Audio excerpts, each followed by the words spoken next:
ਸਤਿ ਸ਼੍ਰੀ ਅਕਾਲ ਪਿਆਰੇ 6ਵੀਂ ਜਮਾਤ ਦੇ ਵਿਦਿਆਰਥੀਓ। ਇਹ ਹੈ ਪਾਠ 6 ਸਵਾਮੀ ਵਿਵੇਕਾਨੰਦ ਜੀ। ਇਸ ਪਾਠ ਵਿੱਚ ਲੇਖਕ ਨੇ ਮਹਾਨ ਸੰਤ ਸਵਾਮੀ ਵਿਵੇਕਾਨੰਦ ਜੀ ਦੇ ਜੀਵਨ, ਉਹਨਾਂ ਦੇ ਸੁਭਾਅ, ਉਹਨਾਂ ਦੀ ਤੇਜ਼ ਬੁੱਧੀ 'ਤੇ ਚਾਨਣਾ ਪਾਇਆ ਹੈ। ਉਹ ਗਰੀਬਾਂ, ਦੀਨ ਦੁਖੀਆਂ ਦੇ ਸੱਚੇ ਹਮਦਰਦ ਹਨ। ਉਹਨਾਂ ਦੀ ਵਿਦਵਤਾ ਨੂੰ ਅਮਰੀਕਾ ਦੇ ਸ਼ਹਿਰ ਸ਼ਿਕਾਗੋ ਵਿੱਚ ਬਹੁਤ ਸਲਾਹਿਆ ਗਿਆ। ਆਪ ਭਾਰਤ ਮਾਂ ਦੇ ਸੱਚੇ ਸਪੂਤ ਸਨ। ਭਾਰਤ ਦੀ ਧਰਤੀ ਮਹਾਂਪੁਰਸ਼ਾਂ ਦੀ ਧਰਤੀ ਅਖਵਾਉਂਦੀ ਹੈ। ਇਸ ਧਰਤੀ ਦਾ ਕਲਿਆਣ ਕਰਨ ਲਈ ਸਮੇਂ-ਸਮੇਂ ਮਹਾਂਪੁਰਸ਼ਾਂ ਨੇ ਅਵਤਾਰ ਪਾਇਆ। ਉਹਨਾਂ ਨੇ ਅਵਤਾਰ ਧਾਰਿਆ ਦਾ ਮਤਲਬ ਹੈ ਜਨਮ ਲੈਣਾ। ਸਮੇਂ-ਸਮੇਂ 'ਤੇ ਮਹਾਂਪੁਰਸ਼ਾਂ ਨੇ ਜਨਮ ਲਿਆ। ਉਹਨਾਂ ਨੇ ਆਪਣੀਆਂ ਸਿੱਖਿਆਵਾਂ ਮਨੋਹਰ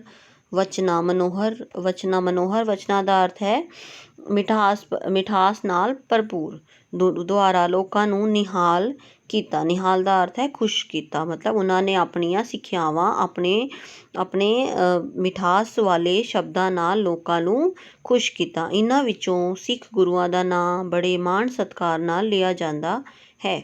ਵੈਸੇ ਤਾਂ ਇਸ ਧਰਤੀ 'ਤੇ ਅਨੇਕਾਂ ਹੀ ਮਹਾਂਪੁਰਸ਼ ਆਏ ਤੇ ਆਪਣੀ ਛਾਪ ਛੱਡਦੇ ਹੋਏ ਇਸ ਦੁਨੀਆ ਤੋਂ ਕੂਚ ਕਰ ਗਏ ਯਾਨੀ ਚਲੇ ਗਏ, ਮਰ ਗਏ। ਪਰੰਤੂ ਇਹਨਾਂ ਮਹਾਂਪੁਰਸ਼ਾਂ ਵਿੱਚੋਂ ਸਵਾਮੀ ਵਿਵੇਕਾਨੰਦ ਜੀ 19ਵੀਂ ਸਦੀ ਦੇ ਮਹਾਨ ਸੰਤ ਹੋਏ ਸਨ।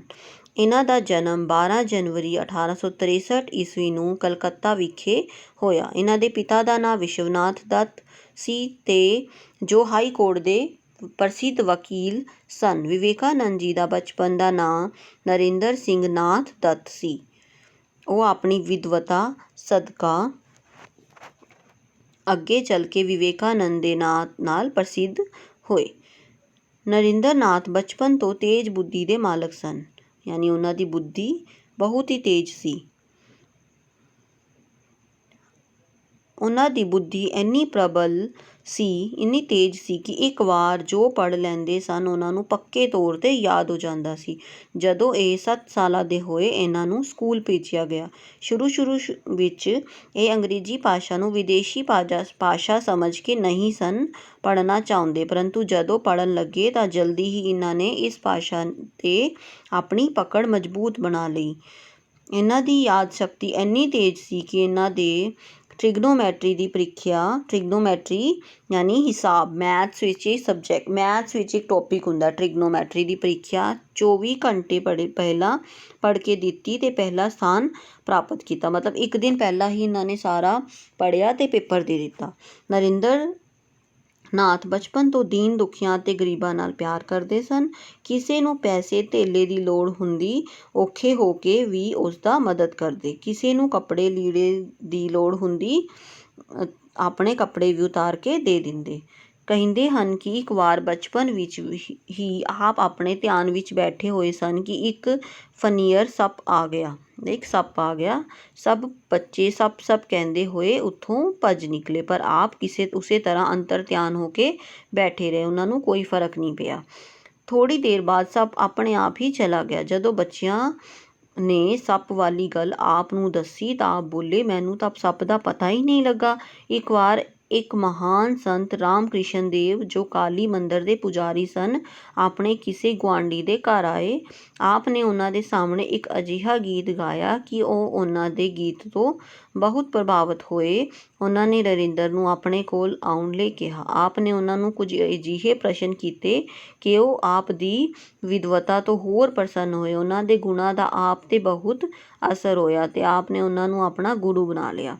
ਯਾਨੀ ਜੋ ਨਰਿੰਦਰ ਨਾਥ ਦੱਤ ਸੀ, ਉਹਨਾਂ ਦੇ ਗੁਰੂ ਦਾ ਨਾਂ ਕੀ? ਰਾਮ ਕ੍ਰਿਸ਼ਨ ਦੇਵ ਜੀ।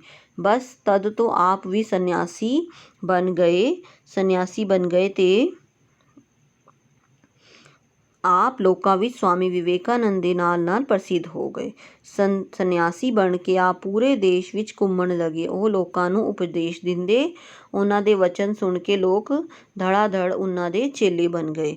ਧੜਾ-ਧੜ ਯਾਨੀ ਬਹੁਤ ਜਲਦੀ ਉਹਨਾਂ ਦੇ ਚੇਲੇ ਬਣ ਗਏ। ਇੱਕ ਵਾਰ ਆਪ ਨੂੰ ਪਤਾ ਲੱਗਾ ਕਿ ਅਮਰੀਕਾ ਦੇ ਸ਼ਹਿਰ ਸ਼ਿਕਾਗੋ ਵਿੱਚ ਇੱਕ ਪ੍ਰਸਿੱਧ ਵਿਸ਼ਵ ਧਰਮ ਸੰਮੇਲਨ ਯਾਨੀ ਸੰਸਾਰ ਦੇ ਸਾਰੇ ਧਰਮਾਂ ਦਾ ਸਾਂਝਾ ਪ੍ਰੋਗਰਾਮ ਹੋਣ ਜਾ ਰਿਹਾ ਹੈ। ਆਪ ਉਸ ਵਿੱਚ ਭਾਗ ਲੈਣ ਲਈ ਅਮਰੀਕਾ ਪਹੁੰਚ ਗਏ। ਜਿੱਥੇ ਸੰਮੇਲਨ ਹੋਣਾ ਸੀ ਉਹ ਥਾਂ ਖਚਾਖਚ ਭਰੀ ਹੋਈ ਸੀ। ਸਭ ਧਰਮਾਂ ਦੇ ਸਭ ਧਰਮਾਂ ਦੇ ਮੈਂਬਰ ਆਪਣੀ ਆਪਣੀ ਵਾਰੀ ਅਨੁਸਾਰ ਬੋਲਦੇ ਗਏ। ਜਦੋਂ ਆਪ ਦੀ ਵਾਰੀ ਆਈ ਤਾਂ ਆਪ ਨੇ ਲੋਕਾਂ ਨੂੰ ਸੰਬੋਧਨ ਕੀਤਾ ਹੀ ਸੀ ਕਿ ਸਾਰਾ ਹਾਲ ਤਾੜੀਆਂ ਨਾਲ ਗੂੰਜ ਉੱਠਿਆ। ਆਪ ਨੇ ਆਪਣੇ ਭਾਸ਼ਣ ਵਿੱਚ ਦੱਸਿਆ ਕਿ ਭਾਵੇਂ ਅਸੀਂ ਕਿੰਨੇ ਵੀ ਧਰਮਾਂ ਨਾਲ ਸੰਬੰਧ ਰੱਖਦੇ ਹੋਈਏ, ਪਰ ਮਨੁੱਖ ਦਾ ਧਰਮ ਇੱਕ ਹੀ ਹੈ, ਮਨੁੱਖਤਾ। ਸਭ ਮਨੁੱਖ ਇੱਕੋ ਧਰਮ ਪਿਤਾ ਦੀ ਸੰਤਾਨ ਹਨ। ਸਭ ਦੀ ਇੱਕੋ ਜਾਤ ਹੈ, ਮਨੁੱਖਤਾ, ਇਨਸਾਨੀਅਤ, ਯਾਨੀ ਸਾਰੇ ਹੀ ਇਨਸਾਨ ਹਨ। ਕਿਸੇ ਵੀ ਧਰਮ ਵਿੱਚ ਕੋਈ ਵੀ ਫਰਕ ਨਹੀਂ ਹੈਗਾ। ਰੱਬ ਦੇ ਬਣਾਏ ਬੰਦਿਆਂ ਨਾਲ ਪਿਆਰ ਕਰਨਾ ਹੀ ਮਨੁੱਖੀ ਧਰਮ ਹੈ। ਆਪ ਮੂਰਤੀ ਪੂਜਾ ਦੇ ਵਿਰੁੱਧ ਸਨ। ਆਪ ਦੇਵੀ ਦੇਵਤਿਆਂ ਦੀਆਂ ਸ਼ਕਤੀਆਂ ਦੀ ਪੂਜਾ ਕਰਨ ਨੂੰ ਵਾਧੂ ਦਾ ਕੰਮ ਦੱਸਦੇ ਸਨ। ਉਹ ਆਪਣਾ ਦੇਵਤਾ ਸਿਰਫ ਆਪਣੇ ਦੇਸ਼ ਨੂੰ ਮੰਨਦੇ ਸਨ। ਉਹ ਆਖਦੇ ਸਨ ਕਿ ਭਾਰਤ ਮਾਤਾ ਦੀ ਪੂਜਾ ਹੀ ਰੱਬ ਦੀ ਪੂਜਾ ਹੈ। ਲਗਭਗ 4 ਸਾਲ ਸਵਾਮੀ ਜੀ ਅਮਰੀਕਾ ਰਹੇ। ਜਦੋਂ 4 ਸਾਲ ਬਾਅਦ ਆਪ ਭਾਰਤ ਆਏ ਤਾਂ ਆਪ ਨੇ ਆਪਣੇ ਗੁਰੂ ਸਵਾਮੀ ਰਾਮ ਕ੍ਰਿਸ਼ਨ ਦੇਵ ਦੇ ਵਿਚਾਰਾਂ ਨੂੰ ਫੈਲਾਉਣ ਲਈ 1857 ਈਸਵੀ ਵਿੱਚ ਰਾਮ ਕ੍ਰਿਸ਼ਨ ਮਿਸ਼ਨ ਦੀ ਸਥਾਪਨਾ ਕੀਤੀ। ਇਸ ਤਰ੍ਹਾਂ ਭਾਰਤ ਮਾਤਾ ਦੇ ਸੱਚੇ ਸਪੂਤ ਤੇ ਭਾਰਤ ਮਾਤਾ ਦੇ ਨਿਰਮਾਤਾ, ਦੇਸ਼ ਭਗਤ, ਸੰਤ ਅਤੇ ਅੰਤਰਰਾਸ਼ਟਰੀ ਧਰਮ ਗੁਰੂ ਪ੍ਰਸਿੱਧ ਹੋਏ। ਬੱਚਿਓ, ਇਸ ਤੋਂ ਬਾਅਦ ਤੁਸੀਂ ਇਹ ਪਾਠ ਨੂੰ ਧਿਆਨ ਨਾਲ ਪੜ੍ਹ ਕੇ ਪ੍ਰਸ਼ਨ ਲੱਭਣ ਦੀ ਕੋਸ਼ਿਸ਼ ਕਰਨੀ ਹੈ ਤੇ ਔਖੇ ਸ਼ਬਦਾਂ ਦੇ ਅਰਥ ਵੀ ਯਾਦ ਕਰਨੇ ਨੇ। ਧੰਨਵਾਦ।